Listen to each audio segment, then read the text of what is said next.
वसई विरार शहर महानगरपालिकेची पहिली महासभा ही आज पार पडलेली आहे। या सभेमध्ये स्थायी समिती सदस्यांची निवड करण्यात आलेली आहे, तर विरोधी पक्ष आणि सभागृह नेत्याची देखील यामध्ये निवड करण्यात आलेली आहे। एकूण 16 सदस्यांपैकी 10 बहुजन विकास आघाडीचे सदस्य आहेत, तर 6 हे भारतीय जनता पार्टीचे स्थायी समिती सदस्य या ठिकाणी निवड करण्यात आलेली आहे। तर विरोधी पक्ष नेते म्हणून मनोज पाटील यांची निवड करण्यात आलेली आहे, तर सभागृह नेते म्हणून प्रफुल्ल साने यांची या सभागृहामध्ये निवड करण्यात आलेली आहे।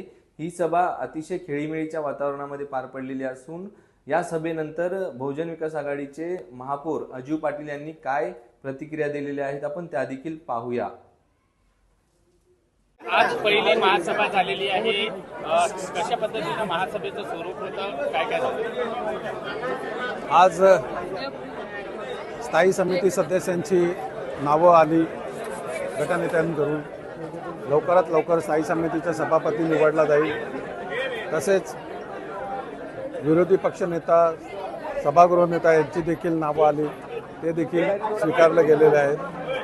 आता प्रश्नोत्तराच्या काळामध्ये काही प्रश्न आलेले पण विहित मुदतीत आले नव्हते, त्यामुळे पुढच्या मीटिंगला त्यातील काही प्रश्न येतील आणि लवकरच एक परत होईल मीटिंग, जेणेकरून त्याच्यामध्ये वेगवेगळे विषय येतील।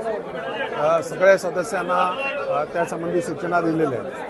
आज पहिल्याच महासभेमध्ये विरोधी पक्षाने सुद्धा विरोध केलेला समोर येतोय। कशासाठी नेमका विरोध होता, काय त्यांनी आयुक्ताच्या दालनात आंदोलन केलं? आयुक्तांच्या दालनात काय आंदोलन केलं तर आम्हाला माहिती नाही, परंतु सभागृहामध्ये त्यांनी ग्वाही दिलेली आहे की आम्ही विरोध करणार नाहीत, तर आम्ही सहकार्य करू।